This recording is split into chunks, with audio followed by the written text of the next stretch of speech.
தெய்வீக குணங்கள் வரிசையிலே இன்று 11 வாய்மை என்பது பற்றியும் 12வது சினமின்மை என்ற குணம் பற்றியும் காணலாம்.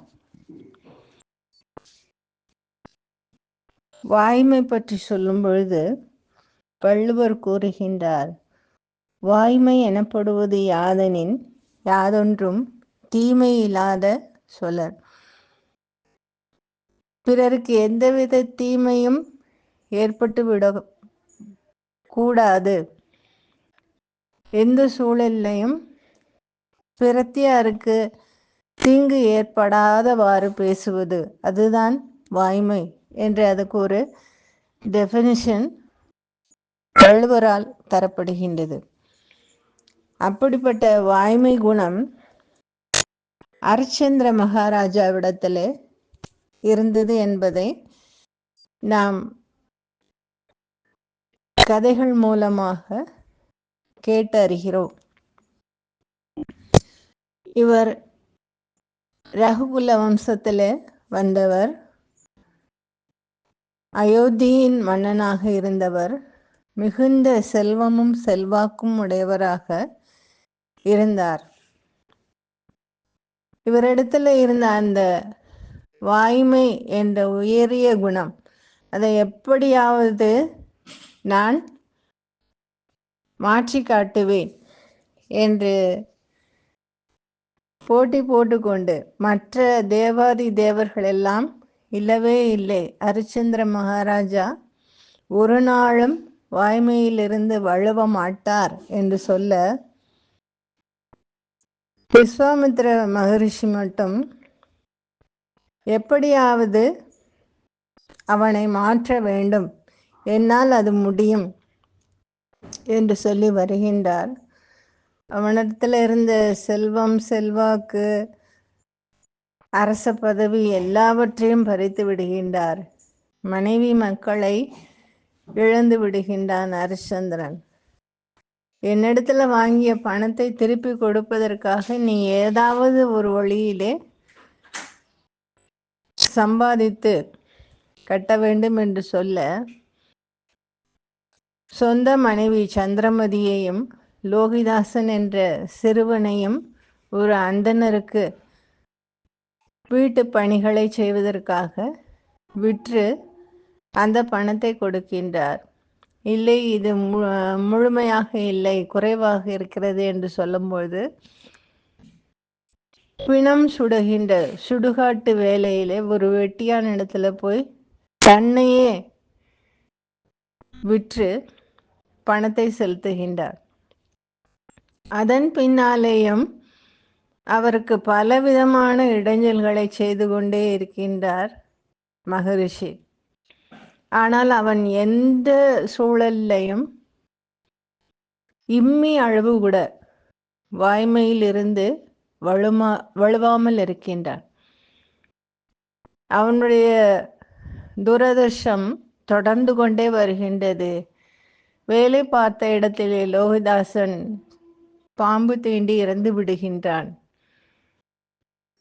பலரிடத்திலையும் உதவி கேட்டு பார்க்கின்றாள். தன்னை பணிப்பெண்ணாக விற்ற அந்த அந்தணனிடத்திலேயே கேட்டு பார்க்கின்றாள். ஏற்கனவே உனக்கும் உன் மகனுக்கும் சேர்த்து அதிகமாக நான் 30 வராகன் கொடுத்து வாங்கி இருக்கின்றேன். இனிமேல் இந்த இறுதி காரியத்திற்குரிய செலவையும் செய்ய வேண்டும் என்றால் அதெல்லாம் முடியாது என்று சொல்லுகின்றான். ஒரு காலத்திலே அயோத்தி நகரத்தின் பட்டத்து அரசியாக இருந்தவள், இன்று பெற்ற குழந்தையினுடைய இறுதி சடங்கு செய்வதற்குரிய மிக எளிமையான முறையிலே செய்வதற்குரிய பணம் காசு கூட அவள் கையிலே இல்லை. அதனாலே அவள் ஒரு தீர்மானம் செய்கின்றாள். இரவோடு இரவாக சுடுகாட்டில் போய் ஏதாவது ஒரு பிணம் எரிந்து கொண்டிருந்தால் அதிலே இந்த சிறுவனையும் தூக்கி எறிந்து விடுவோம் என்று நினைத்து கொண்டு வருகின்றாள். அங்கே அரிச்சந்திரன் காவல் காத்து கொண்டிருக்கின்றான்.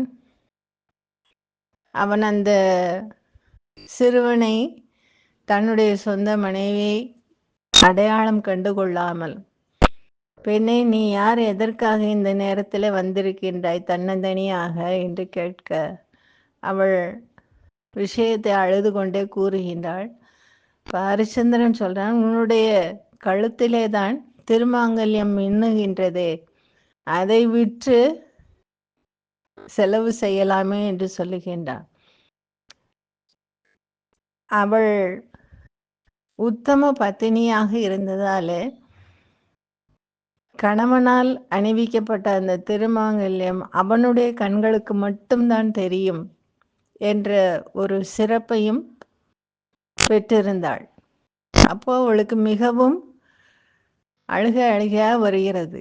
ஐயோ, சாதாரண வெட்டியான், அவன் கண்ணுக்கு எப்படி என்னுடைய கழுத்திலே கிடப்பது தெரிந்தது என்று அழ, ஹரிச்சந்திரனும் சேர்ந்து அழுகின்றான். நம்முடைய மகனா என்று மூவரும் அழுது கொண்டிருக்கின்றார்கள். அப்போ மறுபடியும் மகரிஷி வந்து, ஒரே ஒரு பொய் சொல்லிவிடு, இப்பொழுதும் ஒன்றும் குறைந்து போகவில்லை, என்னால் பணத்தை திருப்பி கொடுக்க முடியவில்லை என்று சொல்லிவிட்டால் இழந்த அத்தனை செல்வாக்குகளையும் உனக்கு கொடுத்து விடுகின்றேன், உன்னுடைய ராஜ்யமும் உன்னுடைய கைகளுக்கே வந்து சேரும் என்றெல்லாம் சொல்லுகின்றார். ஹரிச்சந்திரன், என் உயிரே போனாலும் நான் ஒரு நாளும் சொன்ன வாக்கிலிருந்து பிறழ்ந்து போக மாட்டேன் என்று உறுதியாக இருக்கின்றார். அப்ப 33 தேவர்களும் அவனை ஆசீர்வாதம் செய்து மலர்களை மழை போல கொட்டுகின்றார்கள். மீண்டும் அவன் இழந்த அத்தனை செல்வங்களும் கிடைக்கின்றது. அவனுடைய ஒரே பிள்ளை செல்வம் லோகிதாசன் இழந்து கொள்கின்றான். இப்படி அந்த கதை சொல்லப்படுகின்றது. இந்த ஹரிச்சந்திரனுடைய கதையை பார்த்துதான் மகாத்மா காந்தி வாய்மையை பின்பற்ற வேண்டும் என்ற உறுதியோடு தன் வாழ்க்கையை அமைத்து கொண்டார் என்று அவருடைய வரலாற்றிலே பார்க்கின்றோம். இந்த வாய்மையினுடைய பெருமையை சொல்லும் பொழுது ஒரே ஒரு நல்ல உண்மையான சொல் அது எத்தனை தூரம் மனிதனை உயர்வடைய செய்யும் என்பது பெரியவர்களால் கூறப்படுகின்றது. அடுத்து வரக்கூடிய கோபமின்மை, இது வள்ளுவருடைய குரல்ல சொல்லுகின்றார். தன்னைத்தான் காக்கின் சினம் காக்க, காவாக்கால் தன்னையே கொல்லும் சினம் என்று. ஒரு மனிதன் தன்னை காப்பாற்றிக் கொள்ள வேண்டும், தன்னுடைய உற்றார் உறவினர் சுற்றம் எல்லோரையும் காப்பாற்ற வேண்டும் என்றால் தனக்கு கோபம் ஏற்படாமல் முதலில் தன்னைத்தான் காப்பாற்றிக் கொள்ள வேண்டும். இல்லை என்றால் அந்த கோபம் என்பது அவனையும் அழித்து அவனை சார்ந்தவர்களையும் அழித்துவிடும் என்று கூறுகின்றார்கள். அப்படிப்பட்ட அந்த கோபம் என்ற தீய குணத்தை எவ்வாறு ஒழிக்க வேண்டும் என்பதற்கு எடுத்துக்காட்டாக பல சம்பவங்கள் நம்முடைய வாழ்க்கையிலேயே இருக்கிறது. புராண இதிகாச கதைகள்ல சொல்லும்போது துர்வாச முனிவருக்கு தான் எடுத்ததற்கெல்லாம் கோபம் வரும், உடனே சாபம் கொடுத்து விடுவார் என்று சொல்லுகின்றனர்.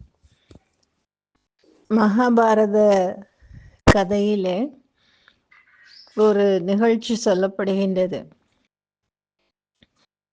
துர்வாசரும் அவருடைய சிஷ்யர்கள் கூட்டமும் மிகப்பெரிய கூட்டம், எல்லோரும் துரியோதனனுடைய அரண்மனைக்கு போகின்றார்கள்.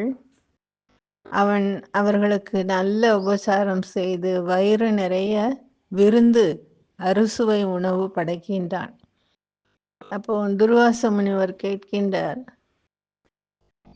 இவ்வளவு சிறப்பாக எல்லா விருந்து உபசாரங்களும் செய்திருக்கின்றாய். உனக்கு ஏதாவது வரம் நான் தர வேண்டும் என்று நினைக்கின்றேன். உனக்கு விரும்பியதை கேட்டு பெற்றுக்கொள் என்று சொல்ல, அவன் நினைக்கின்றான், நான் இங்கே அரண்மனையிலே அனைத்து வசதிகளோடு இருக்கிறேன், அதனால எல்லாம் செய்து விட்டேன்.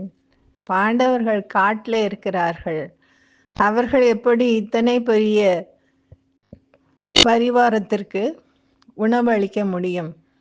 நிச்சயம் கோபப்பட்டு துர்வாச முனிவர் அவர்களுக்கு சாபம் கொடுப்பார். அந்த சாபத்தின் விளைவாக அவர்களுக்கு ஏதாவது ஒரு வகையிலே அழிவு என்பது வரும் என்று நினைத்து கொண்டு மிகவும் நல்லவன் போல சொல்லுகின்றான்.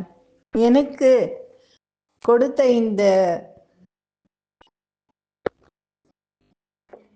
பெரிய ஆசீர்வாதத்தை பாண்டவர்களுக்கும் கொடுக்க வேண்டும்.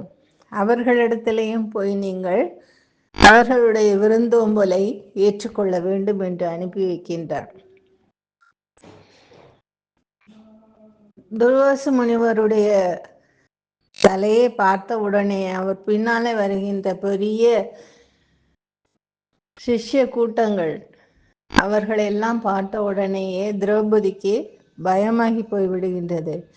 ஐயோ, எல்லோரும் சாப்பிட்டு முடித்து இறுதியிலே நானும் சாப்பிட்டு முடித்து விட்டேன், அந்த அட்சய பாத்திரம் கவிழ்த்து விட்டாயிற்று, இனிமே நாளைக்கு தான் அதிலிருந்து உணவு எடுக்க முடியும்.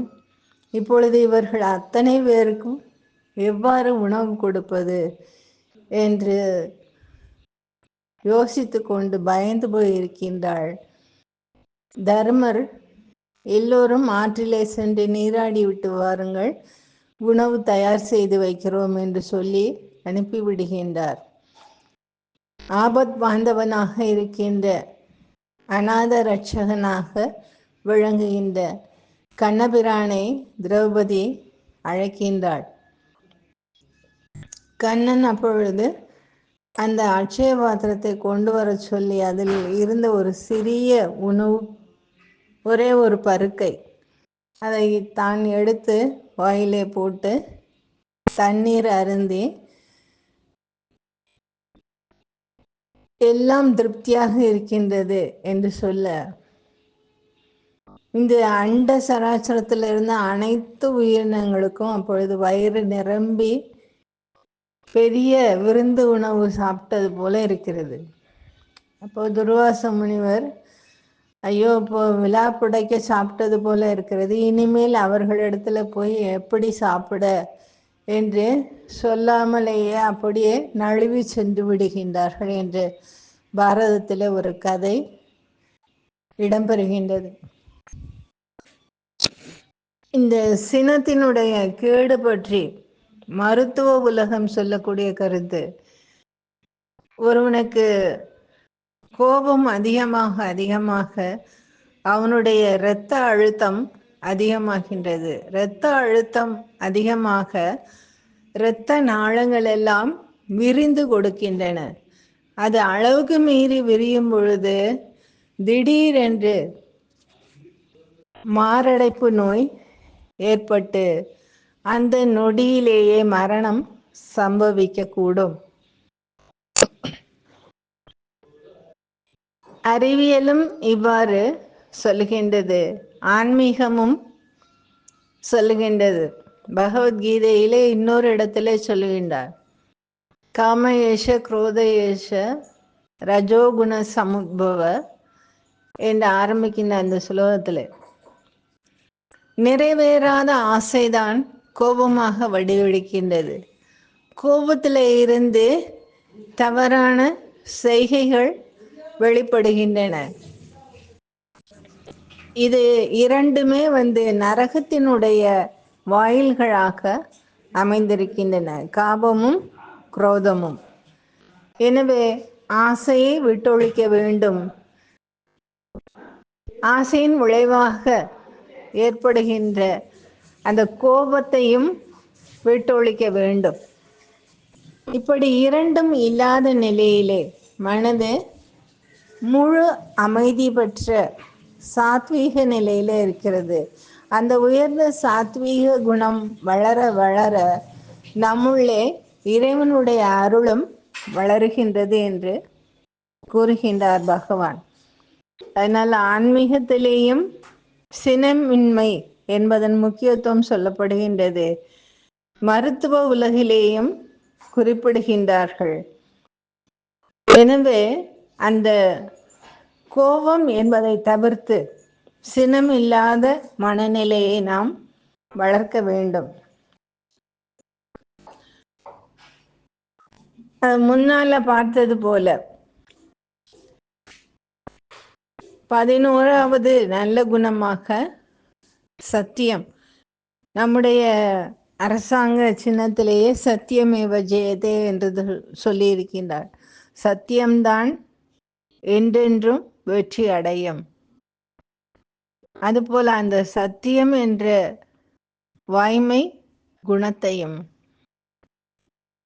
கோபம் எற்ற சினமின்மை என்று சொல்லக்கூடிய குணத்தையும், 2 தெய்வீக குணத்தையும் நாம் நமக்குள் உருவாக்கி வளர்த்து வர வேண்டும். 2ம் இருக்கின்றது, அது இருப்பது தெரியாமல் அதனை மேலே மேலே மூடி வைத்து மறைத்தது போல இருக்கிறது. அந்த மறைப்பை எல்லாம் நீக்கி நமக்குள்ளே இருக்கிற குணங்களை தட்டி எழுப்ப வேண்டும். அப்படி எழுப்பினால் இறைவன் நமக்குள்ளே நிச்சயமாக குடிகொள்ள வருவாள். மேலே கூறிய மற்ற தெய்வீக குணங்களோடு சேர்த்து இன்று நாம் பார்த்த வாய்மை, சினமின்மை என்ற 2 நற்குணங்களையும் சேர்த்து 12 தெய்வீக குணங்களை பார்த்திருக்கின்றோம். இந்த 12 நற்குணங்களும் நமக்கு எல்லோருக்கும் பகவான் கிருபையால் வந்து வாய்க்க வேண்டும் என்று வேண்டி பிரார்த்தித்து கொண்டு இத்துடன் நிறைவு செய்கின்றேன். நன்றி, வணக்கம்.